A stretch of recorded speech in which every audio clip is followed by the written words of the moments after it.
first meeting in January 22. So welcome to the new year, everybody. And I'll go ahead and try to call the meeting to order of the MAG Transportation Safety Committee. Just as a reminder, please mind your mute button. And as you chime in during the meeting, please state your name so we know who is speaking. And also make sure to speak clearly so all members of the audience can hear you. And then, of course, please mind your mute button again. So if you're not speaking, please, mute yourself so we do not have that feedback noise, etc., to make for a good meeting. Some of you may be on the phone, so just a reminder that to unmute your phone or mute your phone is that *6 button. And because this is a virtual meeting, a roll call will be taken for each action item on the agenda. So please keep that in mind, especially if you leave your seat for a minute. Okay, so we'll go ahead and take a roll call. And I think Ms. Herrera, Margaret, if you want to go ahead and take the roll call, and we'll see if we can move on. Yes, thank you, Mr. Chair. When I call your name, please unmute and indicate your attendance. Carrie Wilcoxon. Shane Kiso. I'm here. Ward Stanford. Here. John Willett. Here. Raymond Hong. I'm here. Nick Russo. Here. Chris Salas. Aaron Pinkerton. Tony Abo. Present. Matthew Reeg. Here. Woody Scouten. Carrie Osborne. Here. And thank you as a new member to the MAG Transportation Safety Committee from the City of Maricopa, Carrie. Mazin Muradovich. Present. Ryan Hudson.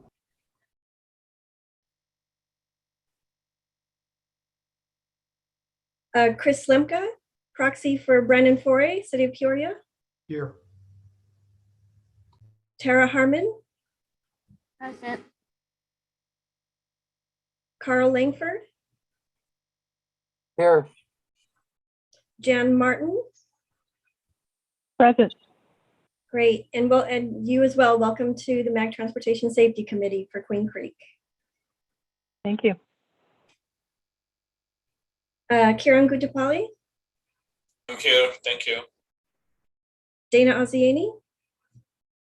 I'm here, thanks. Thanks, Dana. Kathy Hollow. Adrian Ruiz.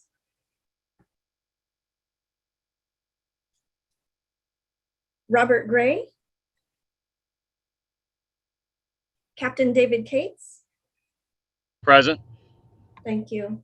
And Alberto Gutierrez. All right, with that, Mr. Chair, we do have quorum. All right, thank you, Margaret. We'll move on to the next item on the agenda, and that's the approval of the minutes of the Transportation Safety Committee held virtually back on November 16th, 2021. Starting off, does any member of the Transportation Committee have any comments or revisions to the meeting minutes, which should have been part of your packet that you received, I think, last week?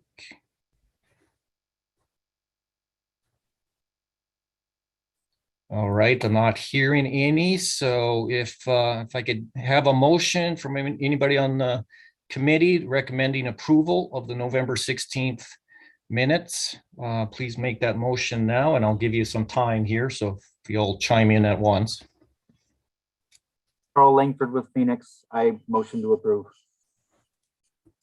Thank you, Carl. Is there a second? Aaron Pinkerton with Gilbert. I'll second. Thank you, sir. All right, so now we'll call for a vote on the motion. So those in favor, please say aye. Those in opposition, please say no, nay. And if you abstain, please go ahead and say that you abstain. And Margaret, will you be able to take the call for the vote? Yes, Mr. Chair, thank you. Again, please unmute when I call your name to indicate your vote. Carrie Wilcoxon, Shane Kiso, Aye. Ward Stanford, Aye. John Willett, Aye. Raymond Home, Aye. Nick Russo, Aye. Chris Solis, Aye. Aaron Pinkerton, Aye. Tony Ebo, Aye. Matthew Reed, Aye. Woody Scouten, Carrie Osborne, Aye. Mazin Maravich, Aye. Ryan Hudson, Chris Lemke, Aye. Carl Langford,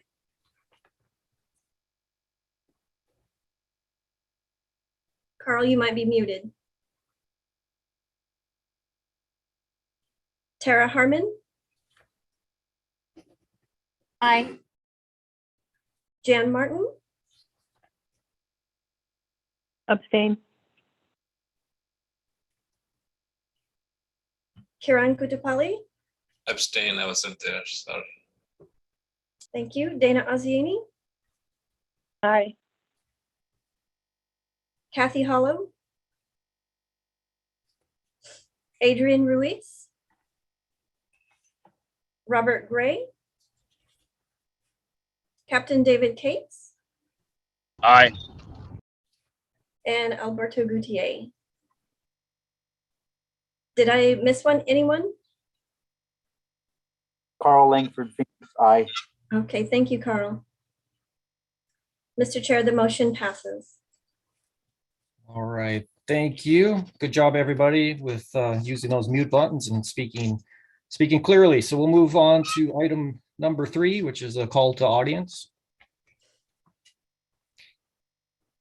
For the call to audience, members of the public were asked to submit written comments related to this meeting through the MAG website. Comments may be sent at any time leading up to the meeting, but must be received at least 1 hour prior to the posted start time of the meeting. This is the opportunity for the public to comment on items that fall under MAG's jurisdiction that are not on the agenda or that are on the agenda for discussion and not for action. And thinking, Margaret, have we received any public comments? And if so, please read them at this time. Mr. Chair, we have received no comments for this or any other item on the agenda. Okay, thank you. Moving on to the next item on the agenda is the highly anticipated program managers report. Margaret? Thank you, Mr. Chair, members of the Transportation Safety Committee. As you can see, I have quite a few items to go through today, so I'll try to do it as quickly as possible. First, as you are well aware by now, we have a new chair starting in this new year, Shane Kiso, who ascended from the vice chair. And we have Tony Ebo, who is our new vice chair. His appointment was approved by the MAG Regional Council on December 1st.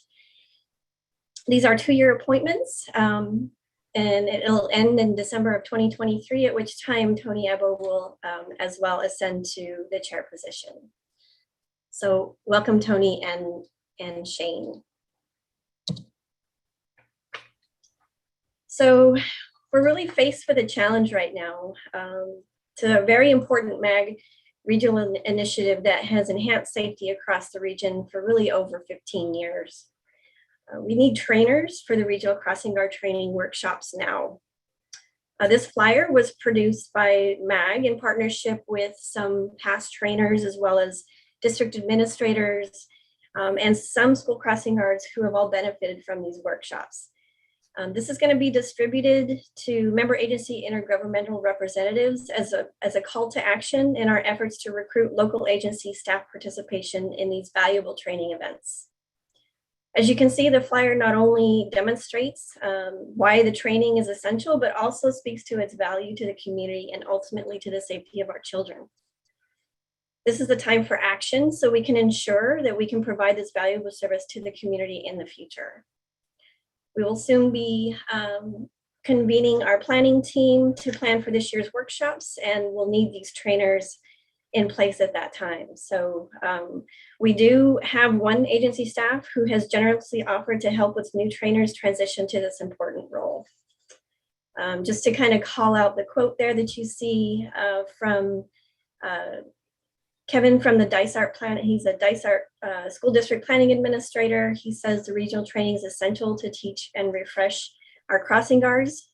Equally important, it solidifies the value of these staff to keep our students safe on a daily basis. They walk away, they meaning the trainers, or I'm sorry, the crossing guards walk away feeling appreciated, knowledgeable, and empowered. And just to also call out another comment from Don Cross, formerly of the City of Phoenix, having a broader range of agencies participating helps spread the workload more evenly across the region, creates important community connections within local school districts, and promotes greater sharing of knowledge and experiences. So look for that flyer. Again, it'll be going to the intergovernmental representatives. Next, really briefly, is our updates on our fiscal year 2022 projects. The fiscal year 2022 road safety assessments are pending a recommendation from the RSA working group. There was a doodle poll that Mohammed sent out to local agencies that have locations on the top 100 list of intersections ranked by crash risk. Please address the doodle poll and indicate your availability so work to identify the locations for this year's program can move forward. Also, during the winter holidays, we did receive funding authorization for the Safe Routes to School projects from ADOT. We have confirmed in-person learning at most schools. However, some are still all virtual learning. We plan to move forward with those schools that are conducting in-person learning in February, and we'll continue to coordinate and monitor for those who may have a later start.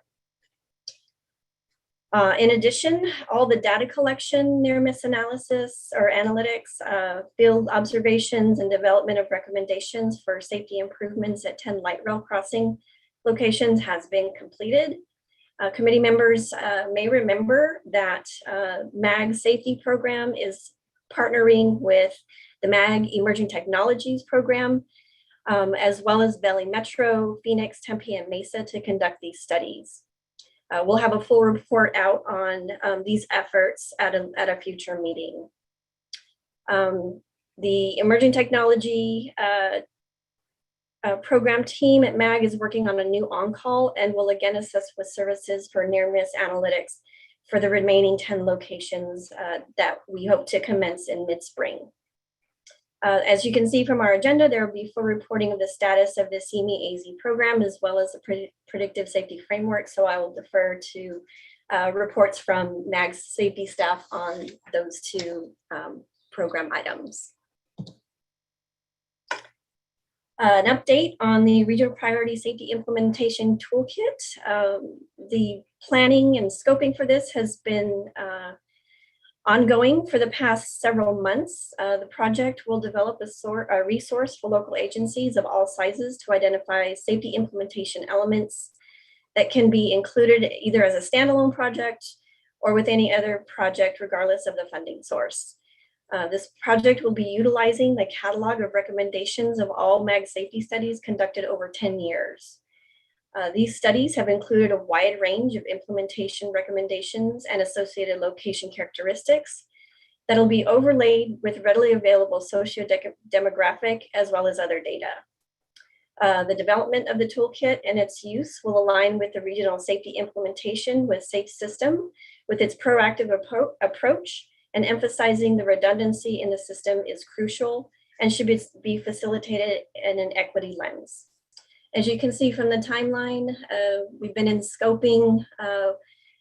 We came up with an outline for the scope and realized that it would be a really good time to get some input from the user. So you all, really. So we're going to be conducting a series of very brief local agency staff interviews. Some of you may be included in that. We're going to be working on something that's anywhere from like 30 minutes to 45 minutes. So we keep your very valuable time in check. So from there, we'll also kind of concurrently develop a multi-agency technical advisory group. And then with your input on that, go back and revise the scope with anything that we may have heard from those interviews, and then move on to the selection portion of the project. So RTSims Training. In 2009, MAG rolled out the crash query platform that is populated annually with data from the ADOT crash data repository. RTSims crash query platform is used to identify existing and potential road safety deficiencies and trends across the MAG region and help us identify potential regional solutions. In 2017, MAG initiated an online platform for the use by member agencies having current data access agreements with ADOT. So we've made several enhancements to RTSims since 2017. And we currently have about 27 staff at 14 local agencies, including ADOT, that have access to RTSims. We would like to facilitate a training session this year, sometime in late spring, before everybody goes on vacation during the summertime. We're going to be sending out an invitation to all who currently have access to RTSims, as well as all the members of the committee.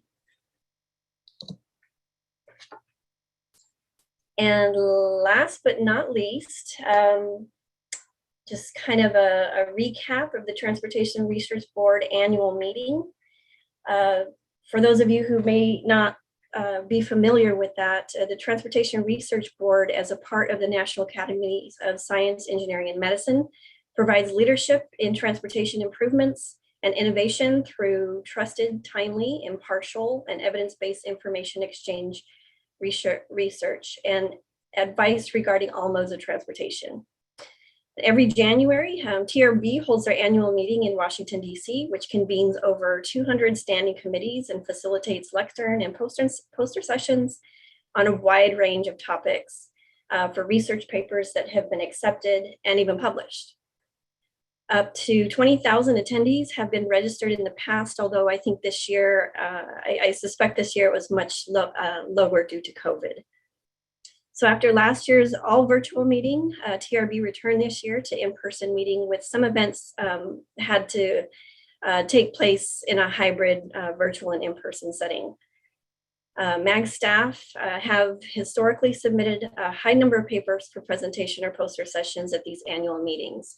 A couple examples of this was the methodology for screening intersection left turn crashes, as well as Mohammed's bicycle safety analysis. These are just a few. Our modeling group always submits quite a few papers that are accepted and even published. So this year I was asked to co-facilitate a workshop on making Safe System a reality, and presented how we infuse Safe System into the development and implementation of the regional strategic transportation safety plan. I also participated in a hot topics contest facilitated by the Standing Committee on Transportation Safety Management Systems. The proposed research topic was utilizing meaningful equity elements to evaluate safety improvements, which came in third among 16 very excellent proposed topics. The top 5 were presented during the committee's annual meeting. And the top 3 will be submitted to the AASHTO Committee for Consideration, research facilitated by NCHRP. We also had Mohammed, as well as the MAG associate Mike Kuzel, attend the meeting this year. And some of our key takeaways from this year's meeting, ideas that were discussed throughout the entire week. It was the 8th through the 13th. In that equity is a hot topic in all aspects of transportation planning and programming, and safety is recognized as a primary component of equity. In that we should be putting health of the road user at the center of the conversation to frame safety. By seeing each road user as a person that is that has individual health and wellness needs, and that the road system is a component of meeting those needs. Safety of the road system is recognized as a key component of their well-being. In addition, GIS can be an effective tool to put traditional crash, equity, and big data under a single platform for meaningful data analysis. Transportation researchers are looking into factors that may play major roles in minority and economically disadvantaged populations getting disproportionately involved in pedestrian fatalities. A second major overarching theme is the safe system concept is being broadly adopted as a way of future, with its human-centric considerations in design being a primary component of its success. In addition, roadway design that invites mistakes is being discussed rather than putting fault on the user making the mistake. Concepts such as cognitive workload of the driver are being discussed at the level of the road designer and for maintenance, whereas previous such concepts were the musics of human factors researchers, more widely accept human factors researchers in laboratory or vehicle manufacturers. Also, it has become more widely accepted that consideration of complete streets philosophy is an important factor when evaluating trade-offs, mobility, access, etc., for urban and road design context. And finally, there was a lot of presentations and posters regarding e-scooters. It seems as though they're here to stay. Micromobility is recognized as a way to move people even beyond the final mile, and discussions have turned to making the environment safe for their use. Whereas the initial discussions were mostly just where to put the scooters. And cities may need to focus on maintenance and design issues that are not adapted to scooters. So those are some of our main takeaways from this year's TRB meeting. And with that, Mr. Chair, that concludes my report. All right, thank you.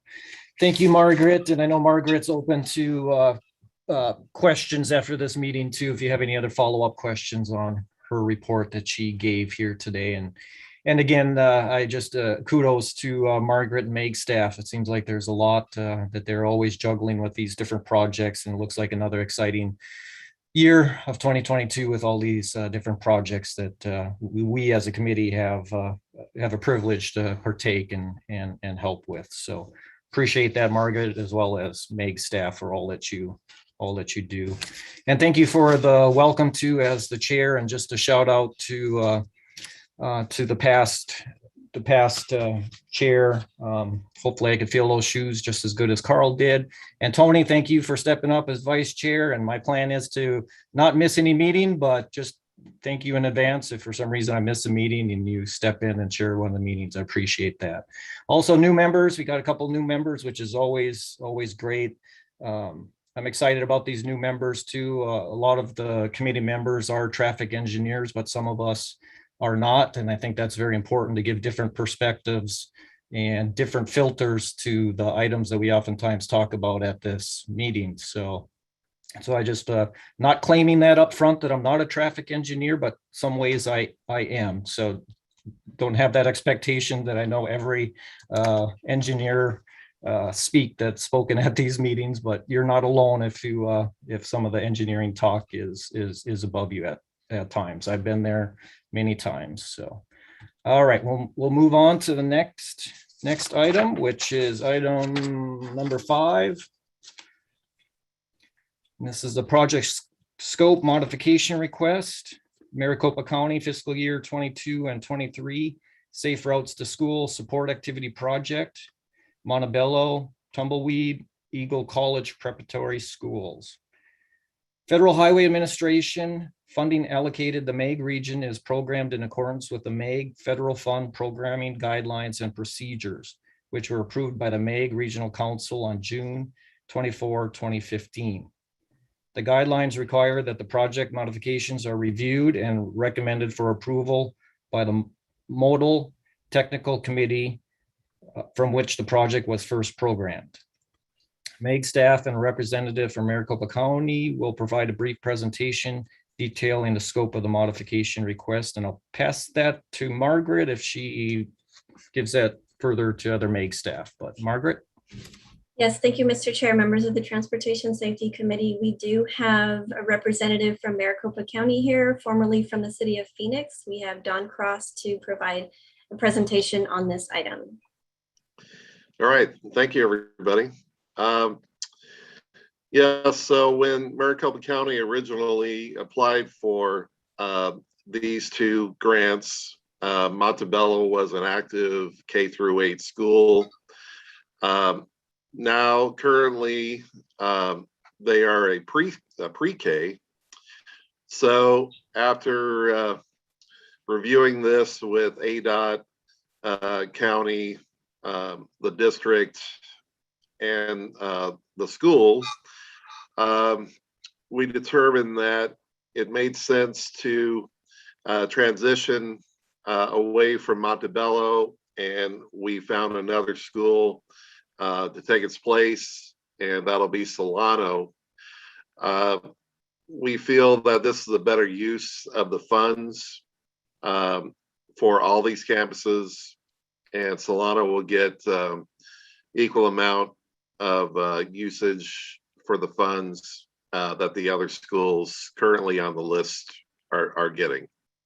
It doesn't change the amount of funding currently in the grants. So we're looking for just a name change in the tip from Montebello to Solano. Next slide. Oh, that's it. Any questions?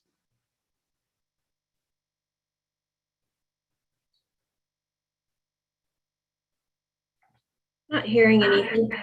Okay, Thank you, Don. thank you very much.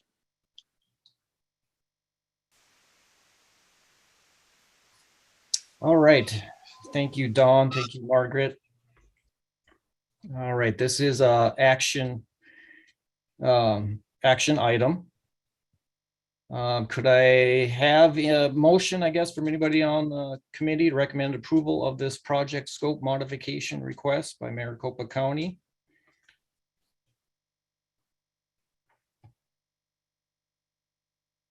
I recommend approval. This is Tony Abbo. All right, thank you, Tony. And is there a second? Carl Langford, I'll second.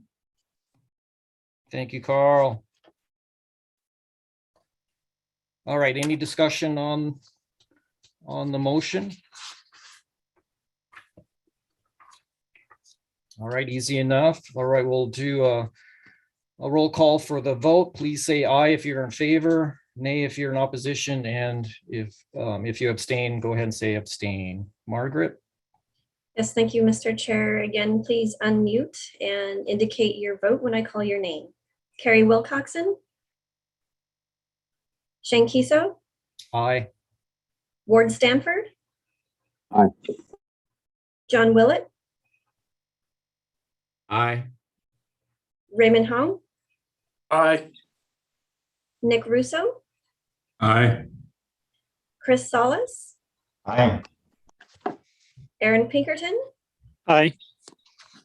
Tony Abbo? Aye. Matthew Reeg? Aye. Woody Scouten? Carrie Osborne? Aye. Maza Muradovich? Aye.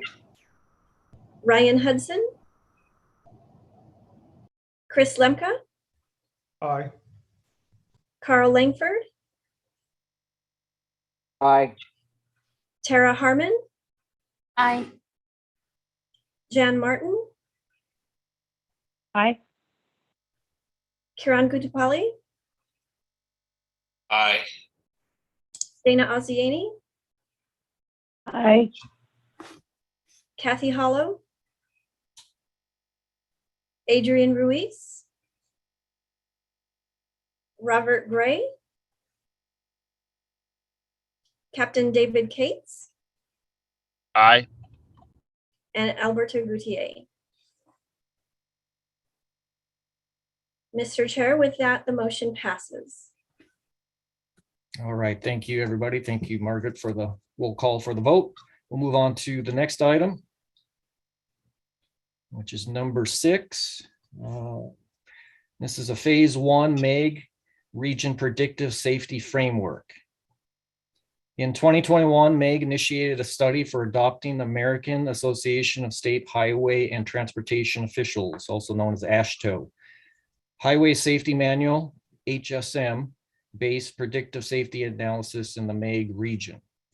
The effort necessitated assessing data needs and gaps and establishing a suitable framework for the analysis.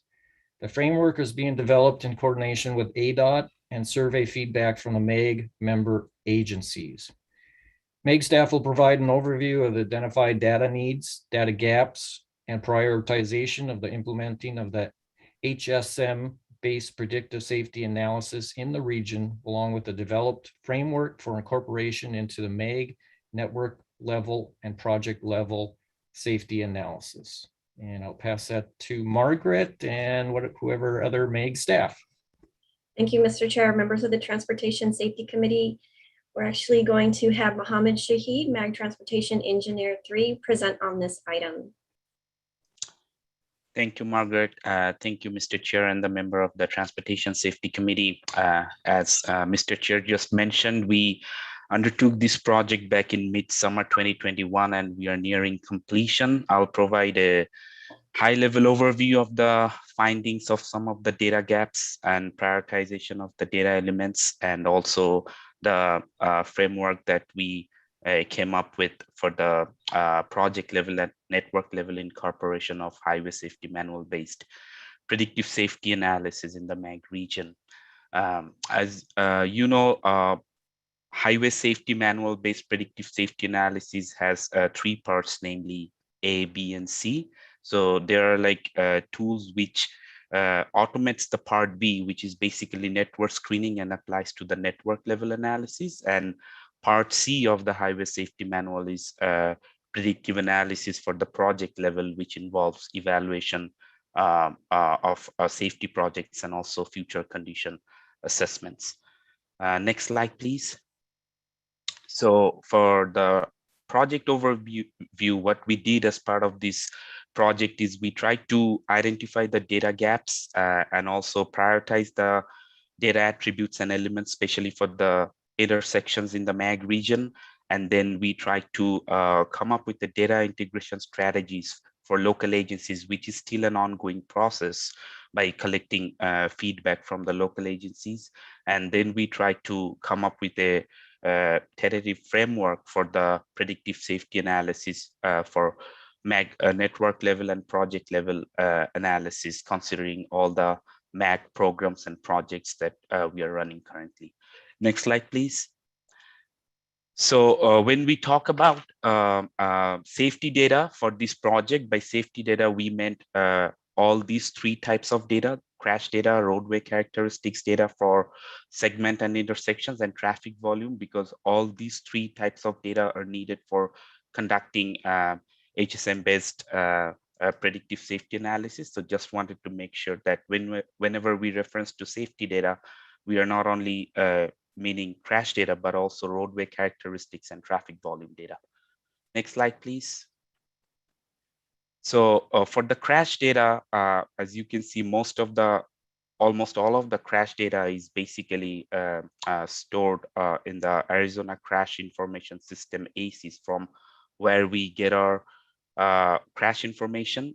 So basically we need 3 types of information when it comes to crash data for HSM-based analysis: crash locations, severities, and the types of crashes.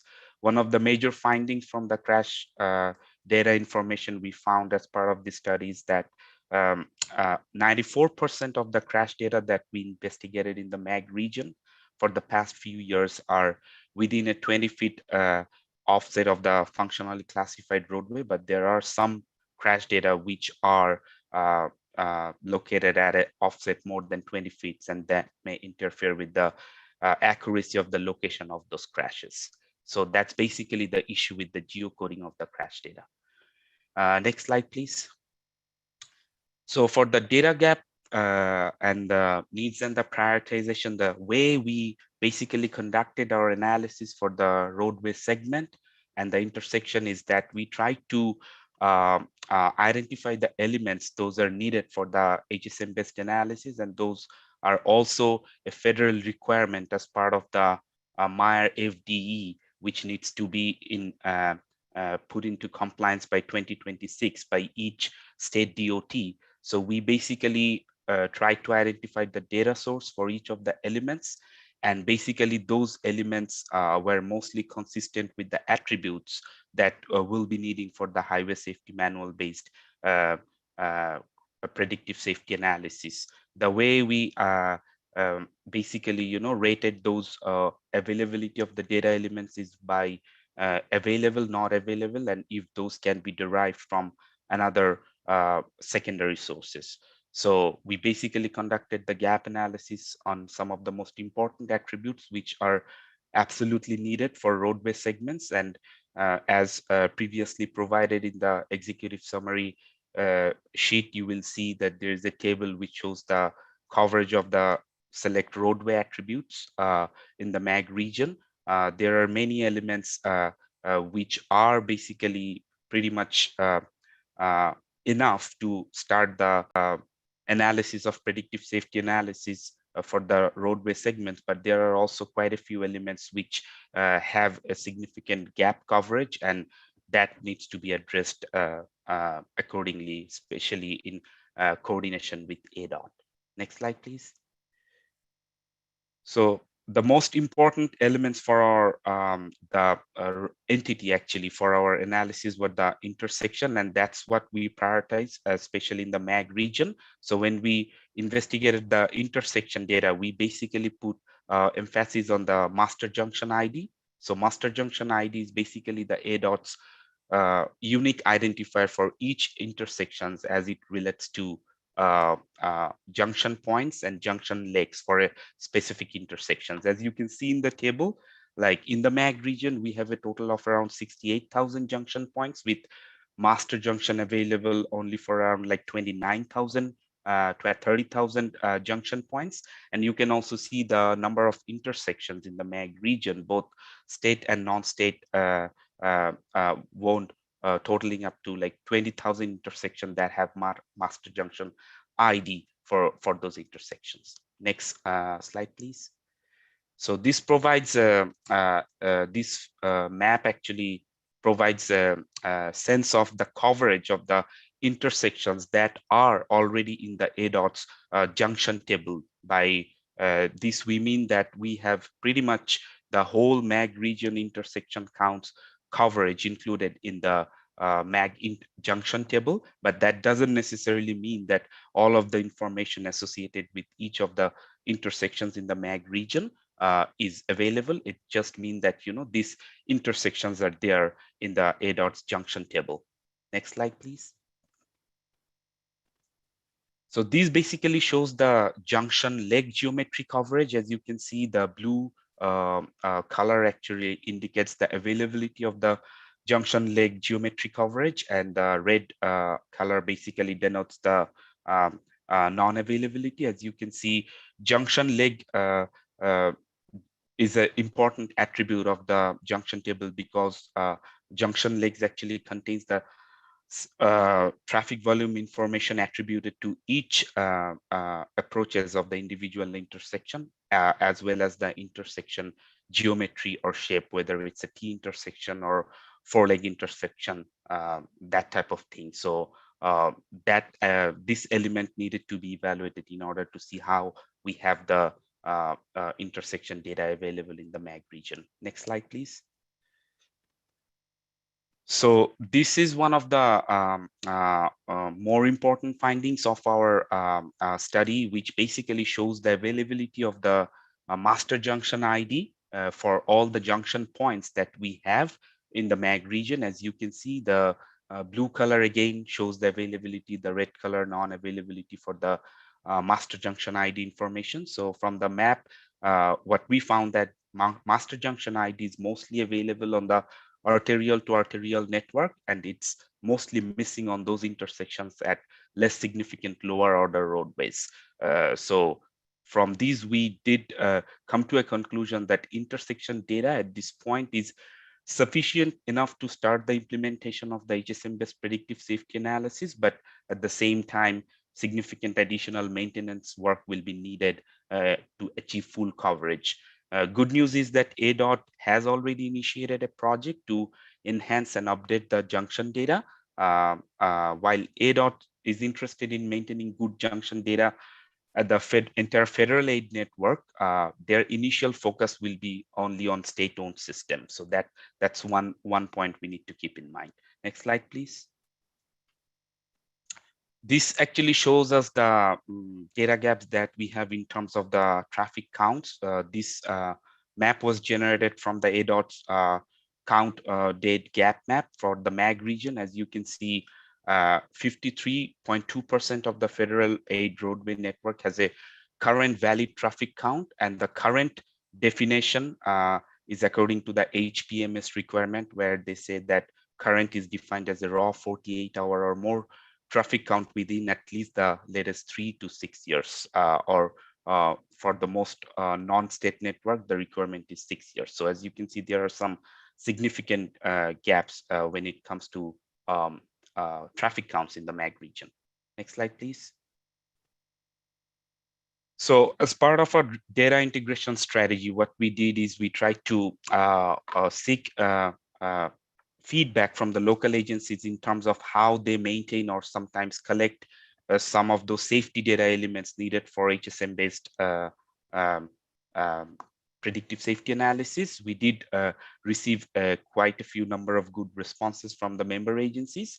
As I mentioned before, this is still an ongoing process, and we would like to take this opportunity to ask for the other member agencies, especially some of the bigger member agencies, if they can respond to the survey so that we can incorporate those findings into the current version of our memo, and we can provide a more meaningful findings based on the responses from those agencies. But so far, from the responses we received so far, we saw that there are some opportunities for collecting continuous intersection traffic counts, and if a mechanism can be devised for integrating the local GIS data into ADOT's GIS platform, that would be the most beneficial thing for the local agencies' already existing data to be fed into the ADOT's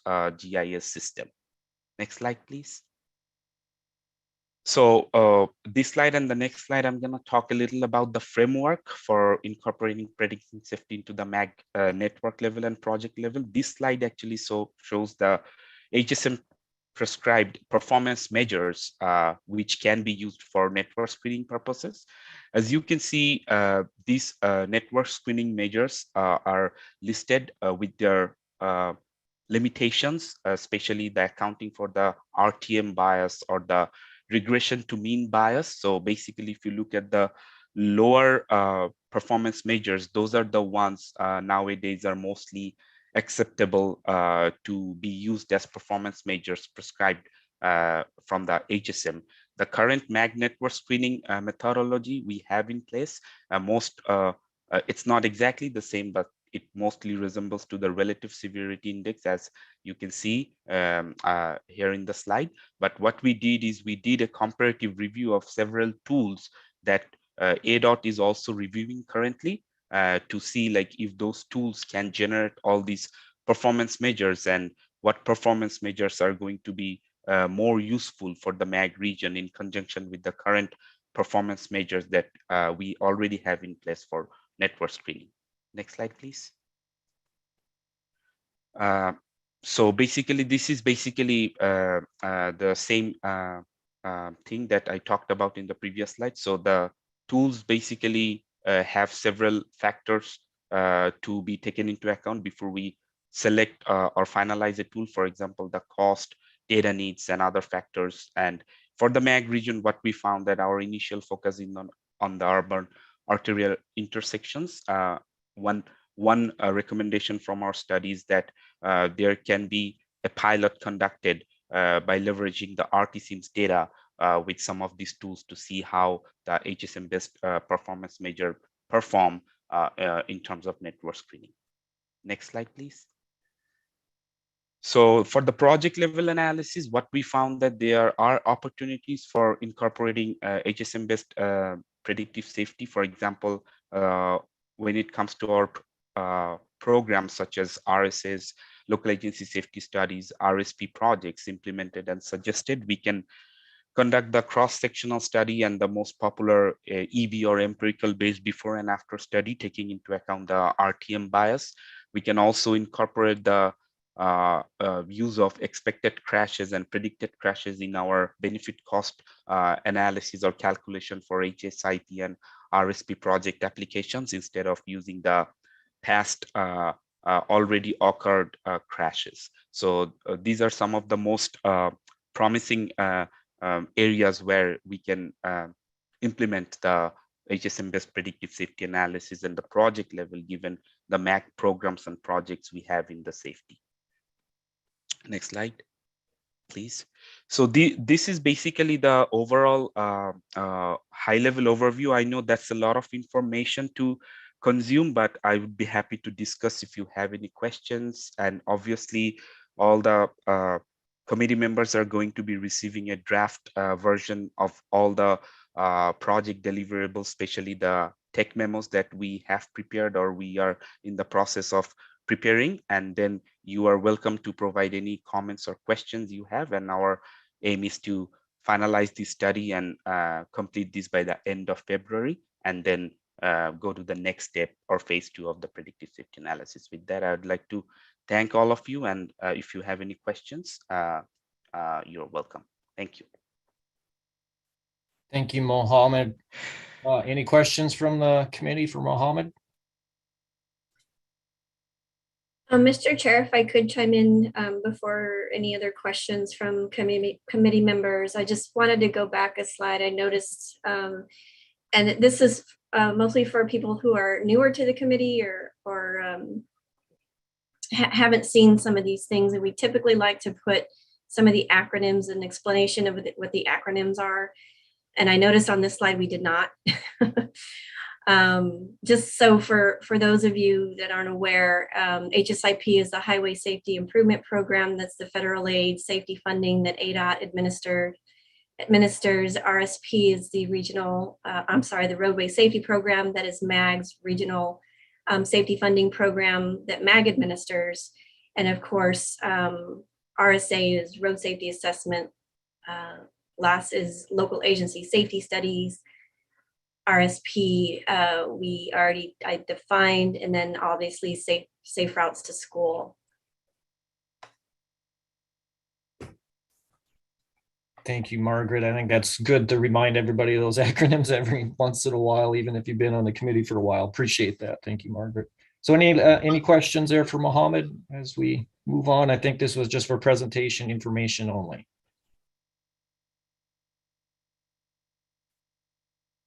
All right, hearing none, we'll move on to item number 7. CME AZ. In 2019, MEG initiated a program and task force focused on pedestrian and bicycle safety education and enforcement as part of the 2019 Strategic Transportation Safety Plan update. This program, known as CME AZ, aims to raise awareness of pedestrian and motorist laws, change the behaviors that lead to pedestrian and cyclist crashes and fatalities. MEG staff will provide an overview of the results from the media survey, enforcement efforts, as well as the upcoming activities. Margaret? Yes, Mr. Chair, thank you. Members of the Transportation Safety Committee, I'm going to hand the floor over to Chris Gottsacker. He is the MAG Transportation Engineer 2. Thank you, Margaret, Chair, and the rest of the Transportation Safety Committee. I'm very excited to present on our progress for this program. I'll begin with briefly reviewing the activities from the past year, our core purpose, and areas of implementation.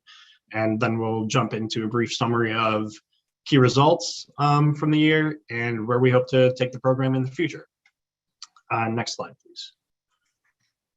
So the program kicked off in 2019 when it was included as a task in the update to the Strategic Transportation Safety Plan. The task force was convened and we worked with the MAG communication team to develop materials. I'll also point out the need for this program can perhaps be highlighted by the fact that 1/3 of all traffic fatalities in the MAG region in 2020 were pedestrians or cyclists. So in February of 2021, a media consultant was brought on board. They developed an implementation plan for media activities. A survey was launched in March to gather baseline information, and that'll be used to track progress later. The survey measures public knowledge, attitudes, and reported behaviors.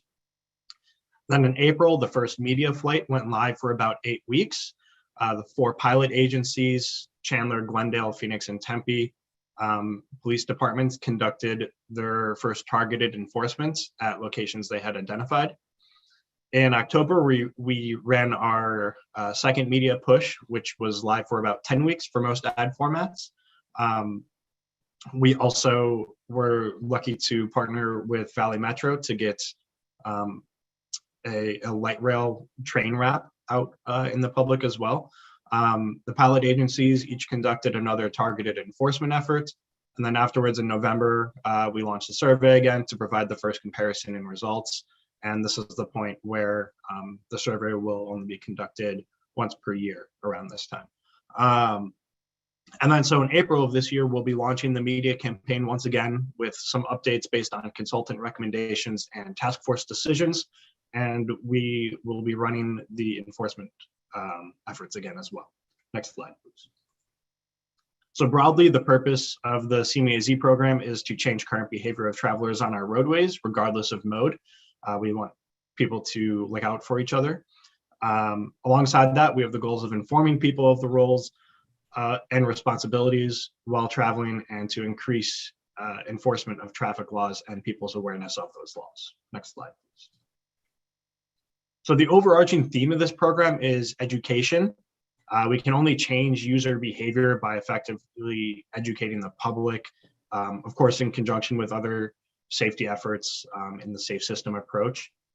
We focus on safety of all modes and the shared responsibility of all road users, as well as policymakers and engineers, of course. The CMAZ program seeks to educate using 3 main tools: media, enforcement, and surveys. Surveys obviously educate us more than the public, for instance, but it is an important part of the program. All of these components are tied to evaluation as well, whereas each of them will be evaluated to continue increasing their effectiveness and allow us to ultimately evaluate the success of the program. Next slide, please. So here are a few of the several ad versions our team came up with. The top left was particularly successful, having that human image we found to drive more clicks, and I'll get into that a little bit more later. The bottom is a print of the Valley Metro light rail wrap that we used during the fall. Next slide, please. And we actually, here's a picture of it live in the shop. So yeah, really exciting to have that out and have a lot more pedestrians and cyclists see it. Next slide, please. All right, so some media results. First year, we had nearly 10 million total impressions, more impressions in the fall, so over delivery in both flights actually, in estimated impressions. And then we had a click-through rate of 0.21 and 0.18%. Might seem low, but the industry average is actually only 0.08 to 0.15, so we overperformed on clicks, especially for the type of rollout that we're using. The final recommendations for media include focusing on our human-centered ads, since they seem to generate more clicks. So we can develop new ads that feature people and retarget with more human-focused ads as well. There's another option in radio advertising that we're excited to investigate further with our consultants. It would involve radio hosts advertising directly in their talks during short ad breaks instead of using a pre-recorded advertisement break. Would help drive engagement a little bit more. And finally, we can create ads that target specific behaviors or attitudes identified from the survey. Next slide, please. So for survey results, both the baseline and our first comparison, our second survey, yielded similar results in most categories. Each time we had nearly 600 survey takers, which is enough for a demographically, statistically valid survey. We use professional survey providers through our consultant. And a similar proportion of responses came from our pilot agency cities. About 90% from each survey were licensed drivers, and about 6% each time thought that all modes share equal responsibility for safety. And that's going to be a key metric that we're tracking over the years of the program. Table on the right shows percentages of reported near-miss incidents based on mode. So first we have the percent of those who say that while riding a bike, they have experienced a near miss with a car in the last year. And then likewise, we have the percent of drivers who report having a near miss with a cyclist in the last year. And the same for pedestrians saying they've had a near miss with a car, and then cars saying they've had a near miss with pedestrians. So this really highlights the vulnerability of cyclists and pedestrians, and drivers probably aren't as aware of near misses when they occur because they are by nature much more protected. So final recommendations for the survey portion of the program include the option to conduct smaller surveys targeting specific behaviors or even portions of the population. For instance, if we want to focus on ages 18 to 34 for a specific behavior or attitudes or knowledge of laws. Next slide, please. So for enforcement implementation, overall contacts and citation data from each of the pilot agencies is shown here. It should be noted that a different approach was taken by each agency for reporting. So primarily that 2 recorded contacts that resulted in at least 1 citation and 2 recorded contacts even if no citation was issued. But still we have a breakdown of all citations and their totals.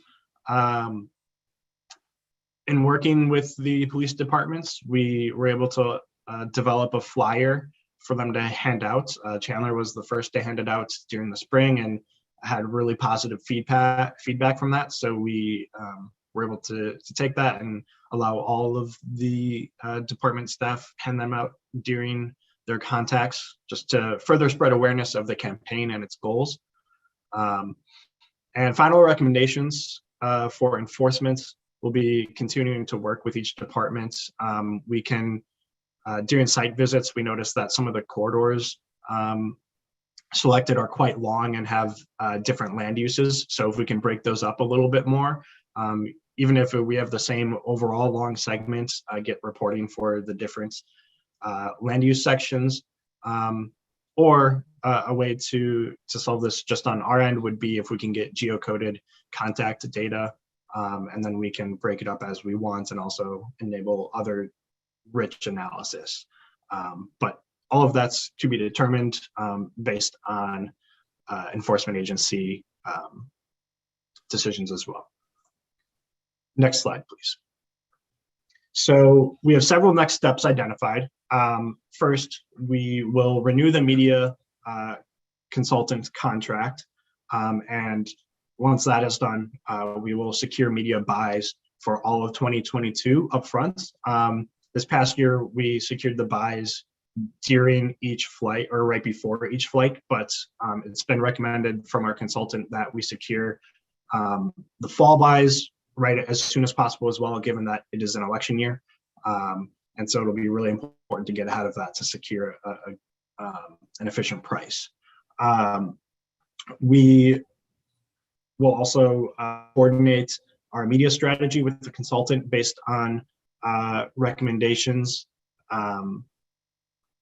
We will coordinate with the enforcement agencies to develop and sync our enforcement efforts, meet with the task force to continually keep them in the loop and obtain their guidance on any changes, such as determining the most efficient expenditure of additional funds that we have for the new year, and then continue and enhance program evaluation to gauge our impact. Next slide. That's all I have. Thank you, Margaret and Chair and Committee, for your time. We would very much like to expand this program to other local agencies, though. So feel free to reach out to CMEAZ at azmag.gov to see how you can partner with us. Thank you.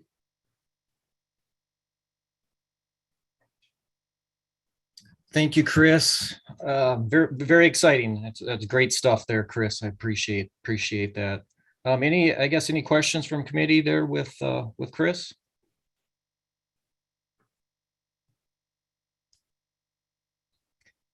All right, Chris. I guess I do have one question, Chris. You said towards the end about some, I guess, performance metrics, what you're going to be using to gauge maybe the success of the program. And I did find some of those metrics that you shared earlier quite interesting, the disparity between the near miss between car and like pedestrians and how far those were apart. So I guess I would be anxious to see over the next few years if those, that might be a key performance indicator of success of this initiative. So I'll be anxious to see, those performance measures as we move forward. Absolutely. Thanks, Shane. All right. We'll be moving on to the next item, number 8.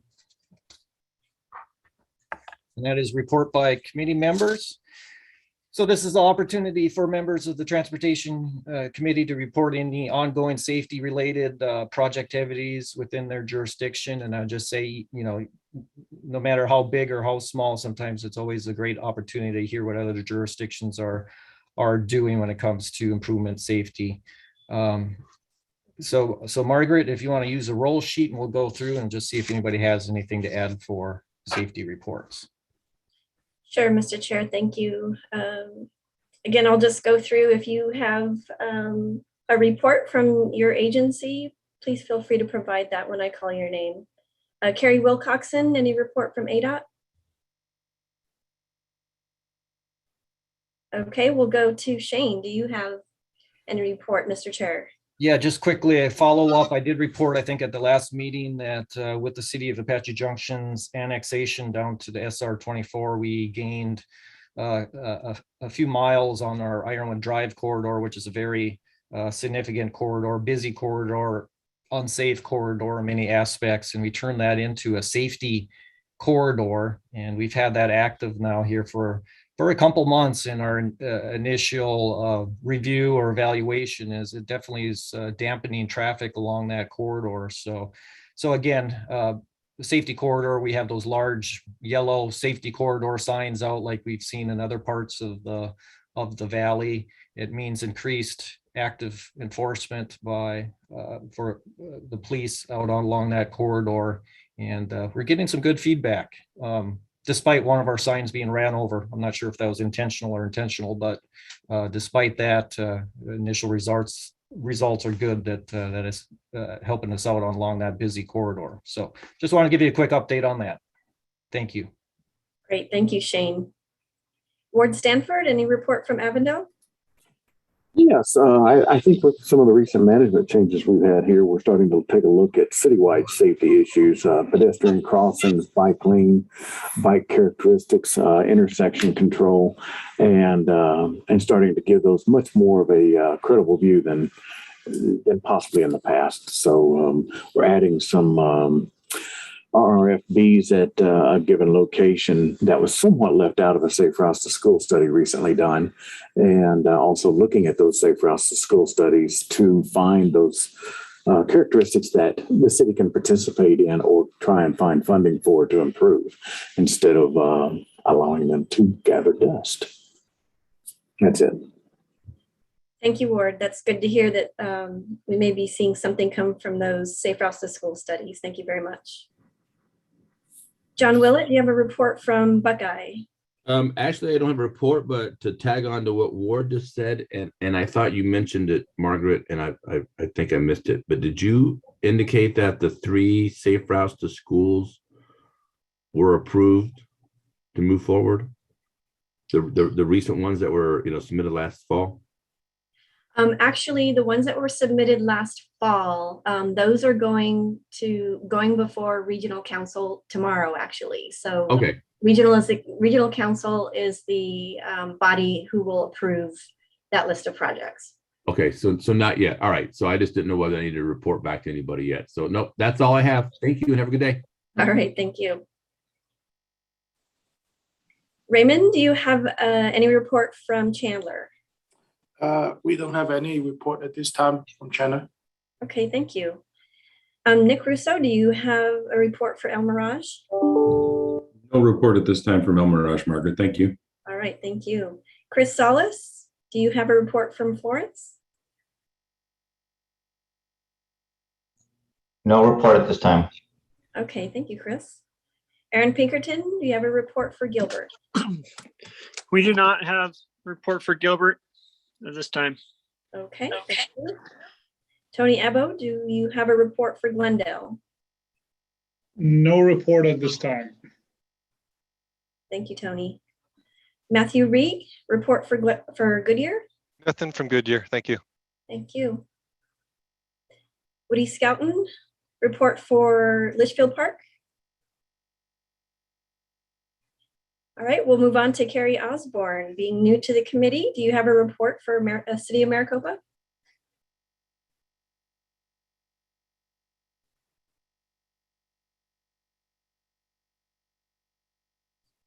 Carrie might be muted. We'll circle back to him if he wants to provide a report. Maza Muradovic, a report for Maricopa County?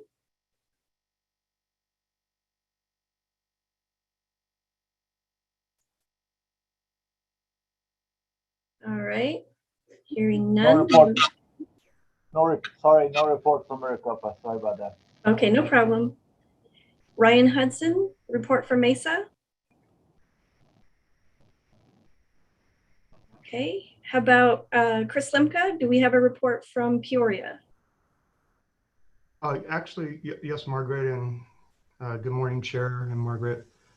The city has 2 RSP projects for this year that we need complete. One's already done, which was to pull back the median at 91st Avenue and Thunderbird to eliminate negative offset of left turns. That's been completed. I'll follow the paperwork and coordinate with you, Margaret, on reimbursement. And the group should know that we've received nothing but positive feedback from the neighborhood and the businesses that left turn serves. So it's not very often that we get phone calls and emails of compliments, usually of complaints. So we're happy about that. The second project is a hawk in front of Peoria High School, and we're halfway done. We did all the undergrounds during the holiday break, and we'll be erecting the poles and everything during the spring break. The reason why we're doing between breaks of the school is because there's an existing crossing there with RRFBs that we're converting to a hawk. And my guidance to the jock was I didn't want to take away that crossing during the school year. And so we're doing between breaks, but that will be done in March. That's when spring break is. And then we'll be done with our 2 RSP projects. Thank you, Margaret. And thank you, Chair. Thank you, Chair. Thanks, Chris. That's great to hear. Carl Langford, do you have a report for Phoenix?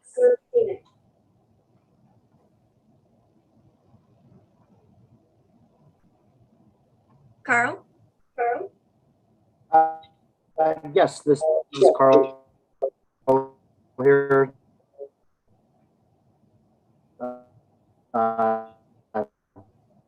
Thank you, Margaret. Carl, your audio is really broken up. Um,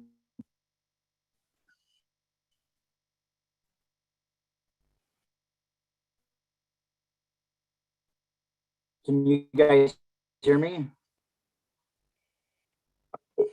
So our report, our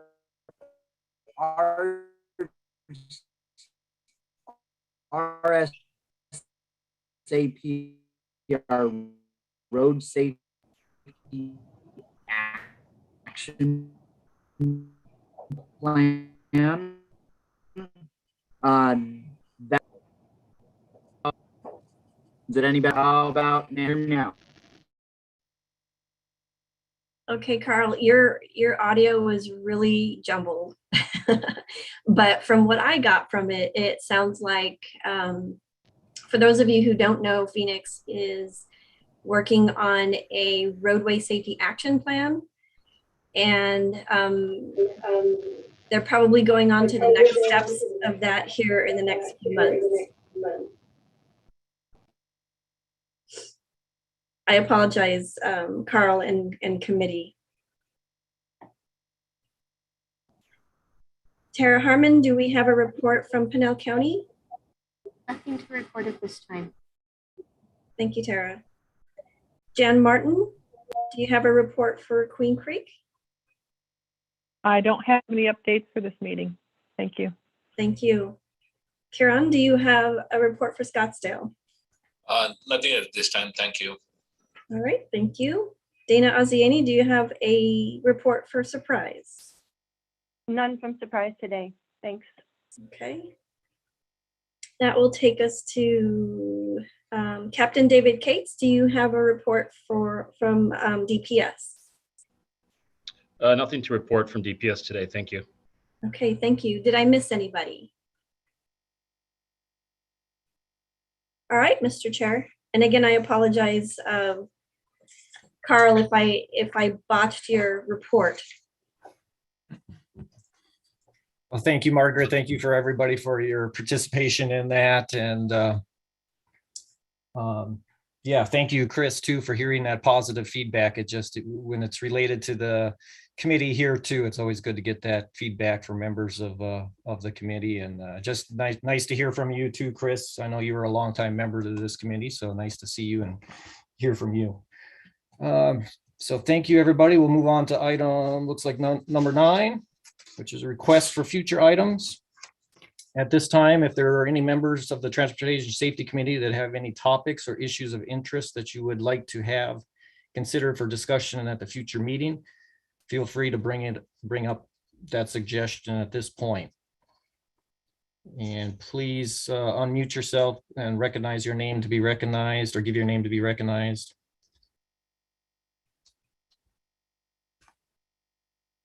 All right, I'm not hearing none, but if you do have something that comes to mind here before the next meetings, feel free to contact Margaret or myself with any recommendation for future agenda item.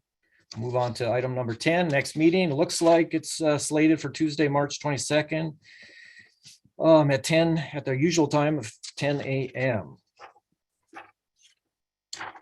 All right, and I think we're at the point of adjournment. So we had a good meeting. Appreciate the participation that we did have. Again, Meg, with the presentations and everything, always great job.